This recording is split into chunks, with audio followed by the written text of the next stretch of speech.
1875. The world has been consumed by a virus. In the wake of a zombie apocalypse, Various survivors struggle to stay alive. View, 100 IQ, decided to open up a shop in the middle of the apocalypse to help survivors by giving them the necessities they need to survive. Obviously, that comes with a price. From hiring people to work with you, collecting enough money to last you a lifetime, to fighting for the last time with your co-workers and triumphing against all odds. Today, in the story, we're gonna survive 100 days while managing a store.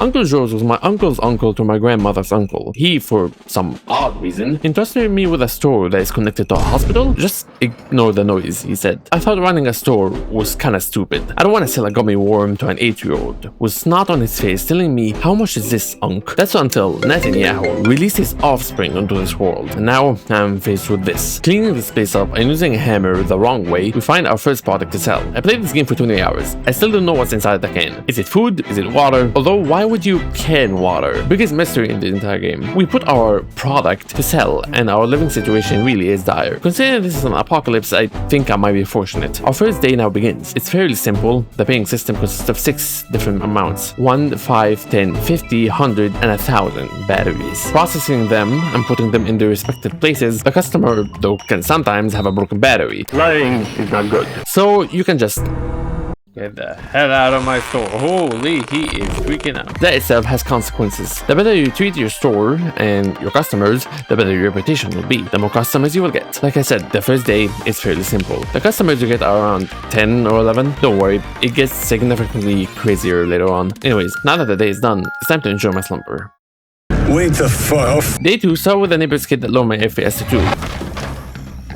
Top 10 scary moments in Family Guy. Regardless, I realized this kid could come in useful, so I let go of the thought of beating him senseless for leading a zombie into my store and breaking my door. Child labor is immoral. Unless I do it, then it's moral, since it helps me produce more products, and without me having to lift a finger. This is Robin. Surprisingly enough, he is the only employee that made it with me to the end of the challenge. The employee system works like this. You have 4 classes. Each one has 5 stars. The more jobs you send that person to do on that specific class, they gain XP in it. To make sure they get the XP though, you need to double their wage. So yes, I am better than a Walmart in the fact that I pay my employees good money. You can also change their equipments by giving them specific healing items or weapons you have, increasing your combat power. Anyways, sending Robin to grab me some items while I sell the rest of this, we start our day. Now customers sometimes lead zombies into your doorstep. You have to kill it or it will kill one of your customers and your rating will go down. Stop giving me 2 stars for a problem you caused. Speaking of that, once you kill a zombie, if a customer sees it, they get scared. Why? I'm not even joking here. You're in a zombie apocalypse, seeing a place with no corpses is supposed to be the abnormal thing. Sometimes I won't even kill the zombie and the customer would just get scared by the sight of their own kill. And then you gave me 1 star because of that. Kill yours! After serving the typical My Chemical Romance fan, the day is finished and we go to sleep. Night 3, Freddy Fazbear is now on the move. The game is significantly hard. Now there's something else you need to know, the upgrade system, just like the jobs. The upgrade system has 4 parts, 1 for service, 1 for combat, employee, and building. And they absolutely make the game. Look at regeneration for example. Heals 0.5 HP whenever you are not in combat. This is crazy because at that point, you can just disregard most healing items. The building upgrade that duplicates your items when you build, and the other one that saves some items instead of using them. So yeah, you will probably never run out of stuff, no matter how hard the game is. Also, I forgot to mention, I'm playing on hardcore. Regardless, day 3 goes without a hitch. Here, we have our 2nd and 3rd employee, Brian and Velma. Velma, 4th day is here, and we get introduced to the exotic merchant, and he is for sure zesty as hell. The day goes on like usual. 5th day. Now that I have the crowbar, it's time to open the mysterious door behind my service desk. Opening up the door, 3 New York citizens attack me for no reason. We put them out of their misery. Anything is better than living in New York. Here we get access to the crafting table. The building upgrade is not only a place you can get recipes, you can buy them and get them through missions. You'll definitely need to focus on it because, like I said, the more people that like you, the harder your life gets. Sometimes customers will try to sell you things and when you refuse, they leave. Pretty normal, right? But then they come back again. 2nd time the charm? Nah, 3rd time the charm.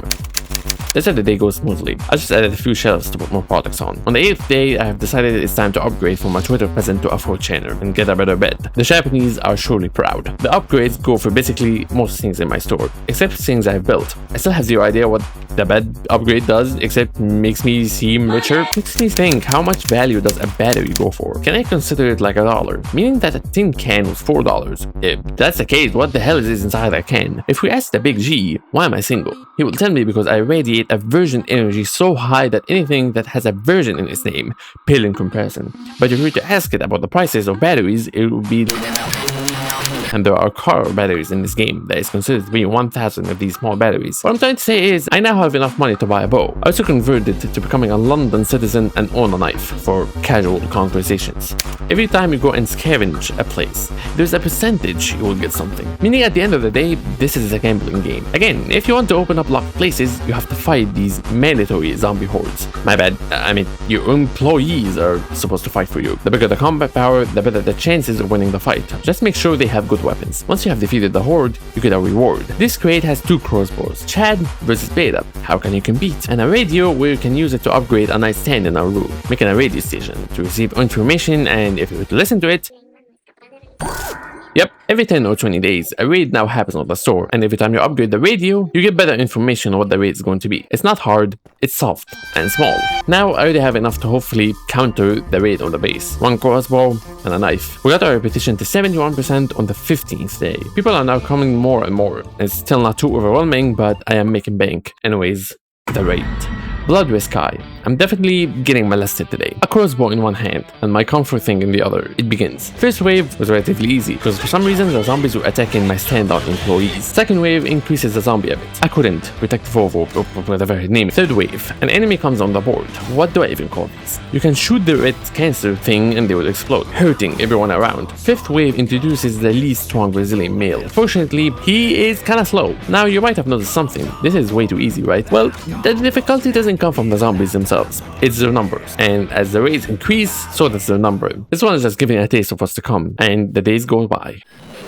Objective now is to fix this bridge, so it could lead to the other side of the map. Now that we're a little bit richer than before, you can get something from the exotic merchant, the Uzi. It is not that good. The recoil is awful, and the damage doesn't make up for it. What? Help? They are now together. You cannot separate those in love. After legally sending a child to purchase the components necessary to build the bridge, we finally have enough to proceed. What awaits us on the other side is the demolition crew. These chads, built on nothing but testosterone and consuming 100% of their maximum protein intake, just being in their presence makes you feel like an inferior human being, help you widen up your butthole. Sorry, I misspoke. Help you widen up the place a bit more, and we need to do that, because stuff will get really chaotic if we keep on getting these positive readings. This one is a lie. Please refrain from meeting any of these. In the back rooms, there's a generator that needs to be fixed. 4 gas cans. Never mind. It requires a taser to work, which we will get towards the end of the game. Upstairs neighbors activity here. Guys, could you please watch out for... Okay, after cleaning up the place and repositioning some of the shelves, we start our day. Next on the list is upgrading the crafting table. Of course, you noticed already, the building in this game is kind of a mess. When you get the perk of saving up materials, occasionally when you are building, the more you build, the more you spawn materials out of thin air, which causes the places to become cluttered, sometimes even glitching me out of the place. Yeah, this game isn't the best in terms of its physics system. Anyways, it has been a month now. Considering where we are right now, we're doing pretty good. On day 31, I decided to wreak havoc upon the zombie species again. We are fighting the brute army. Now, you can see how shacked this guy is. I'm sure Valve stole this idea from this indie developer to make the tank. How could you? How could you? Anyways, I'm sending this woman without a weapon. I believe every woman should be independent and not rely on cheap stuff such as weapons and healing items. Now go. After these two somehow came out victorious, even though I sent them out there to get rid of them, we open up more portions of the map. By the way, Robin is still here. Too many of my employees died, and he, the guy that didn't give any good weapons until the end of the game or increased his salary, is still walking it and surviving. It's another raid. Danger coming in close. But I visualize victory. Now that we opened up a scavenging place that can bring us saw blades, I have decided to build the shredder. It does what it basically says. Gets rid of stuff we don't need, which at the moment is quite a lot. I wake up to the sound of screaming. Today is the day. I made sure to piss a little in my pants. They say it's a good luck omen. Today is the raid. I gave my people weapons to fight with me this time. First and second wave, way too easy. Fourth, it starts to get a little harder. I am a little harder. My employee dies because she's stupid, and now the jack dudes are back to bully me. Not again. Back then, I was weak being a male. Now, I am the Chad, the alpha wolf, the brute. The first boss fight of this game. The boss fights aren't exactly the most thought out. He literally has one attack and that he throws cars at you. The hard thing is to dodge these cars while also dodging the zombies while also trying to kill them. Regardless, after we kill the rest of the zombies, I just keep moving around and jumping and shooting till he finally dies. And look, I got a trophy. Now we're also very close to upgrading the radio stand. Too much stuff to handle, but I am a big buff guy. I can take them. I want to take them. I've returned the place into an alcohol addict post nightmare and encountered this I send my scavengers to bring enough materials for me to upgrade my stuff. Also, I now have enough money to buy an AK-47. On day 42, things start to get a little too hectic to my liking. So I did what any respectable manager would do, and I made my employees work for places I used to work in. Some are cleaning the store, meaning bringing items back into the shop and getting rid of zombies, and some are managing the service area. Anyways, now on day 43, we upgraded the radio. 44, we finally have enough to fix the shredder, and man do I need it. A car. I was driving a car when suddenly a man popped up. Maybe I didn't see him. Maybe I did see him. But my homicidal tendencies activated. You know what happened next? Keeping the evidence hidden is top priority. Anyways, stuff right now is a lot chaotic, but also easier for me since I can make people work for me. What I'm trying to achieve now is standing up the place, meaning adding more shelves and changing the interior design of the place. I bought the medium grade paint and floor, but there's a high grade version of this, which is somehow worse. My eyes hurt. Finally, on day 46, I was able to upgrade my crafting table, meaning I'm able to craft more stuff that is regarded as level 2 star. The rest of the day, I spent adding shelves and making the place look a little bit more nicer. Now you can see the difference between me and any old supermarket. They have stuff arranged, an aisle for the toilet papers, the stuff you need for cooking, the guns you need to kill and bury you in. Mine is more nonsensical. Do you blame me? There are no aisles here, just shelves. So at the end of the run, I decided to make my store an alcohol store and sell my wine at the cheapest price possible, so I get more people addicted than ever. No, this is not an addiction, it's a mindset. Day 49, I decided to open up the map just a little more. Also, apparently there was a basket stand that I could have built in the entire time. Geniuses don't think, they shit. Yes. We are at the halfway point now. We have beaten the Broody Brothers and opened a small portion of the map. And from what I'm seeing here, this feels like the final boss. We can also buy the taser stick and open up the garage door. And that's when I received the message, I'm not paying child support. Just like my idol, Loti Rod said, Your life is not. After loving my life as a Japanese person, it's time to actually get a bit of my own. This is for me and you, to sleep together as we cuddle. You know this a hard thing first against you. The smell of stinky poo-poo. The sound of a crying baby. I must punch that child. I wake up, it's the raid. I think I'm just way too prepared at this point. And honestly, I'm glad I am, because the things you're about to witness needs to be killed as soon as possible. Not because it's hard, but because such a thing shouldn't even exist in the first place. The birther. Wanna know what she does? Here's the demonstration. Yeah, no. Anyways, I finally got the taser stick, and who the hell are you? Gambling. Yep, we are doing it again. Dr. Gip allows you to spin the wheel of his fortune. That if you have enough meat, that is. You know what that means? Skin him alive and listen to the sound that he screams. And yes, I did upgrade my radio to 3 stars. Now it tells me how many waves and how many enemies are going to attack me. Now there's a portion of the video where I start to get really rich. I bring more employees. They scavenge places, bring more items. The cleaners put more items on the shelves, wins, and repeat. My objective right now is to defeat this final boss and also give these people the stuff that they want. Finally, on day 61 and onward, I upgraded my crafting table to the max level. I got half of the stuff the Diner Clan wants. You'd expect these people to serve food, but no, they want a detonator for some reason. Also, by participating in the meat spin, I was getting lots of cool stuff. Again, to be honest with you, I didn't bother using any of these high tier weapons. I was happy with the AK. On day 65, the zombies decided to evolve. After building for days, we finally level up enough to unlock the stuff the diner needs. The diner can sell you stuff, a lot of good stuff actually. The high grade paint I talked about, and a shopping cart. Instead of people holding boxes now, we're upgrading. Anyways, now that we are finally in a good position in terms of literally everything, you can give me a prostate exam and my bubhole would radiate the smell of flowers. I can now send my employees to find the Twin Terror. Of course, the next day we succeed and finally have access to the ship, which makes getting the last upgrade for the radio possible. And finally, the rewards we got from the Twin Terror was this chainsaw. Let's break this door open. This is not a hospital. Whoever this guy was, he seems to have been mutated really badly, saving his ass by giving him my blood. We now have a permanent ally, and I named him Blob. He basically just guards the place and never actually dies. Now that we have good security though, let's finish this once and for all. My bad. You guys are gonna finish this. I'm not. The Sweaty Water. And he is gassy. Better watch out. And yes, we have a raid in 3 days. Increase the number of shelves, selecting the load on the store. And finally, getting ready for the ultimate battle. I can sense it. You are a bitch. But more importantly, your mother is cocking your father. But more importantly, the raid. I gave my employees way too strong guns. The entire raid went by literally without a hitch. The Twin Terror, they literally couldn't even attack me once. How disappointing.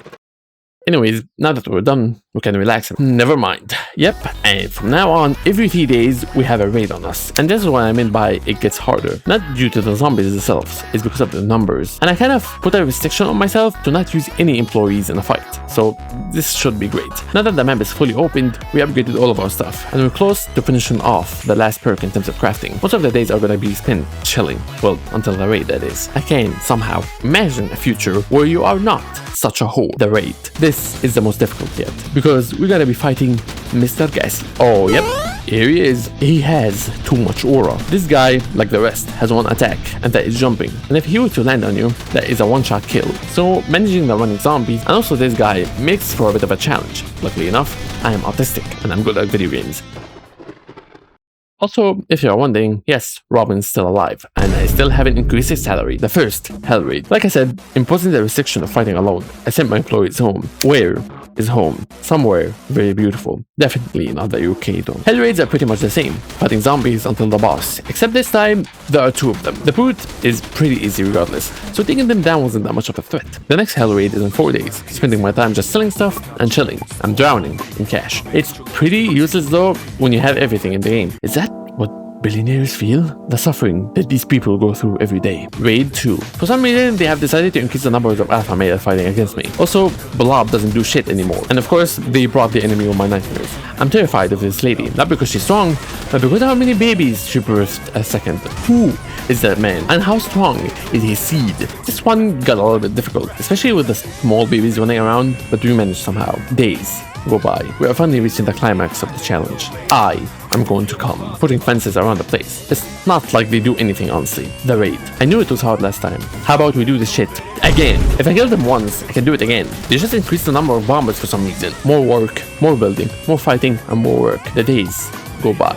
Again, it's now the final 5 days of the challenge. The end is near. I make sure I don't have any regrets about anything. The perks are finished, the upgrades are done. The only thing I didn't finish was the blueprints, but who cares about those? I finally decided to increase Robin's salary, and now for the final showdown. This is a fight where everyone's gonna get involved. I give everyone a weapon. Yes, even Robin. Look at this, a future terrorist in the making. The first round starts more or less the same, and for some reason one of them dies already. Second wave. My employees are retarded. They keep dying left and right, but he is still there. Get the hell out of my face. Me and him facing off against a horde of enemies. Nothing can stop us. My employees keep falling down one by one. And then he came, and he was not alone. This is a fight to the death. 2 warriors fighting for their store, their home. For some reason, Robin has stopped shooting. What was he thinking?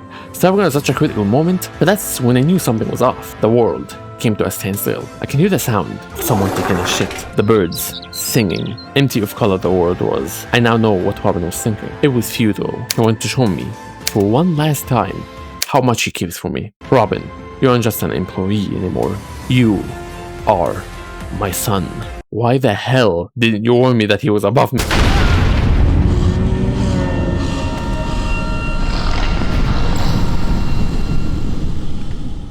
I think the only thing I would complain about this small indie game was the UI. Seriously, what the hell is happening here?